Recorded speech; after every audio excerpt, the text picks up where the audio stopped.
So it was a long, long time ago, about 10 years ago. That video game store over on the other side was a thrift store, and they had a little section in the back. They had someone selling video games. They decided to shift focus entirely, be mostly video games, and at the time I could fix consoles, stuff like that.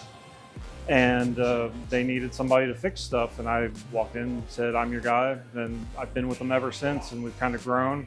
Before that, though, I worked at GameWorks down in Newport on the Levee, so I've been doing arcade repair for a little over a decade now, probably more than that at this point. And after working the video game store for a long time, I started getting the itch, and I'm like, I want to work on these things again and start repairing them. So the owners, I convinced them to, after a while, decided, telling them it would be a good idea if we expanded more and opened an arcade here. There's such a huge connection between the video game side and people wanting to play games, so it seems like a no-brainer. So we went with it and opened in this state probably about 8 months ago, and that's kind of where it all started from there.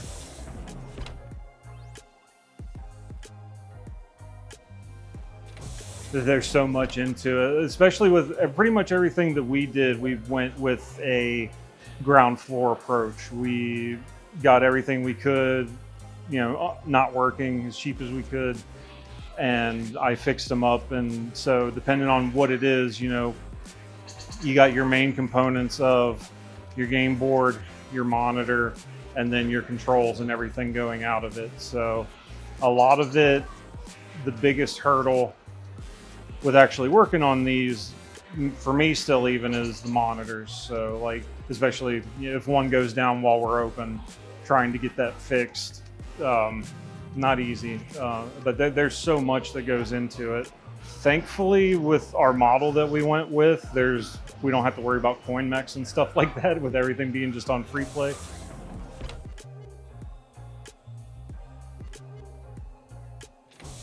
This part of Kentucky, we get a lot of people that, especially with as long as we've been around, you got your regulars and people that are excited about when we get, rare game in and stuff like that, which is kind of when coming up for the layout and what games we wanted to have in the arcade, and trying to shoot for a balance of, everybody wants to play Donkey Kong, Galaga, all that stuff. But then I try to think of the interactions that I want and the people that are really, really into this stuff, like I am. Especially the feedback of when we opened this. Everybody who's come in and played has loved it, and we want to keep going from there and keep seeing more of that.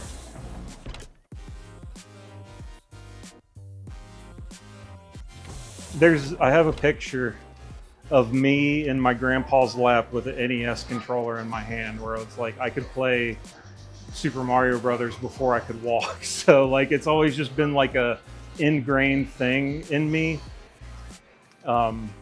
and just something I've always loved and found myself drawn towards. And then later on, I was born in '91, so arcades were already kind of making their way out the door for the extended period that they did. But pizza places, stuff like that, I always remember going to the pizza place in town where I live, and there was a Primal Rage there, and Marvel vs. Capcom. And so like, it's always just been something I've been extremely passionately drawn to, and just can't escape. It's in every part of my life.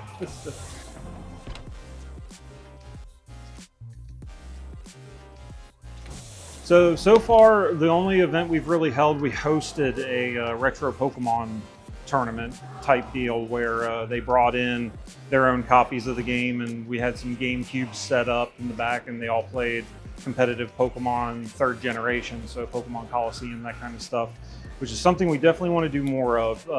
For this summer, we're trying to be a lot more proactive, and because that's something we really want to bring people in on a regular basis to do that kind of stuff. We have planned, we just got our Pokemon pinball, so we just have the 2 tables at the moment, but we do still want to have some kind of celebratory launch party type event, even though it wouldn't be on the scale of like a full Stern launch party or anything like that.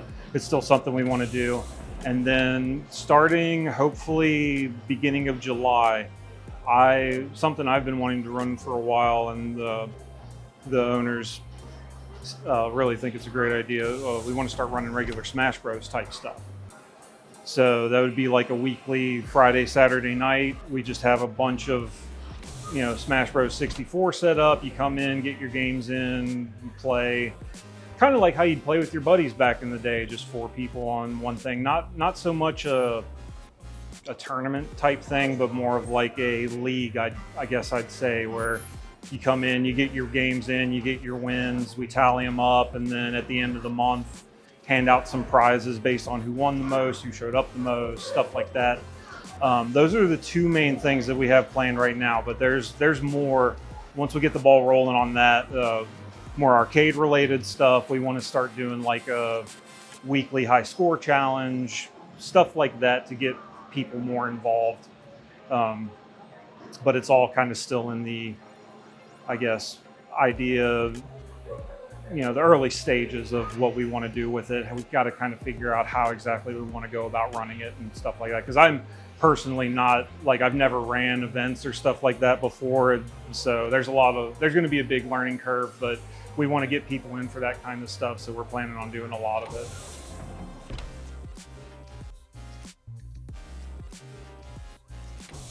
Well, especially, post-COVID, getting people together.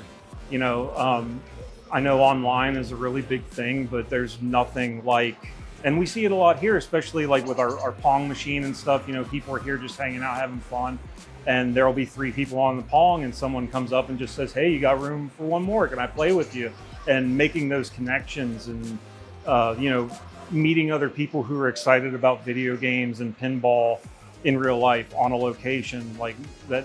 The world needs more of that, and that's definitely what I strive to, set out for our place in particular. Is we want that connection. We want people to be able to come in and know you're, hanging out with a bunch of cool people who love the same stuff you do and can play games and stuff. So that's the importance of it to me.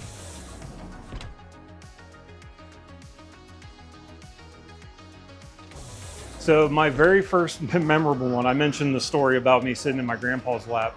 We were at Disney World in Florida, and I specifically remember my grandpa had me and my younger brother, and he sat me down at a Teenage Mutant Ninja Turtles, Turtles in Time. And I was blown away, and it was so cool. But he specifically went to go put my brother on another game, and he said, "Do not move from this spot." And me, I was maybe 5, 6 years old. I'd look around, where's my grandpa at? Start wandering around. Ooh, he was mad. Still being that young of an age and still vividly remembering Big Apple, 3 a.m. and like that, how amazing everything looked and how it sounded. That's still probably one of my favorite games this time, to this day, is Turtles in Time. But yeah, that's my very first arcade experience that I remember.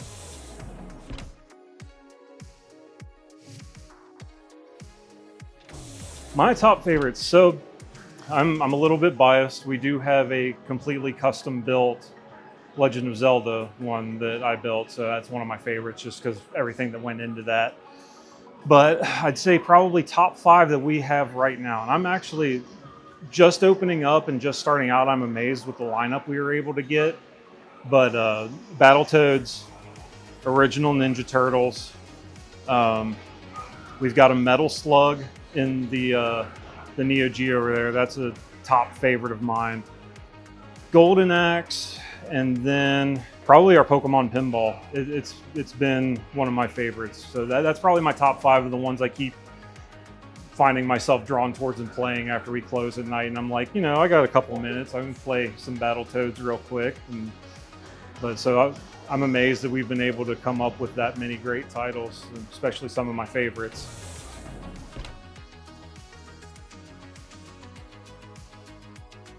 We're on US 42, you just start coming down it. We're in a giant plaza that's got a Burger King in the parking lot. We're in the very corner. And we've actually started where we've encompassed that whole corner. The arcade is on this end, and then the video game store is on the end of the hallway at the other end of the corner. So we're on just about everything. We're on Instagram, Facebook, and we actually do weekday Facebook posts, or every day of the week we're posting good stuff that we're putting out in the store for sale. We're trying to get the arcade posts a bit more frequent along with that stuff. But Facebook, Instagram, nvgshop.com is our actual website. You can go on there and see stuff that we actually have for sale in the store and order it straight from our website. We also have our own YouTube channel, which we're trying to get the gears back running up on that. It's been a bit dormant for a while, but we have our own Discords too. So if you stop in and see, we've got multiple QR codes you can scan and join our Discords where we post high scores from all the different games and stuff like that. We'll be staying up to date with letting people know about events, that kind of thing.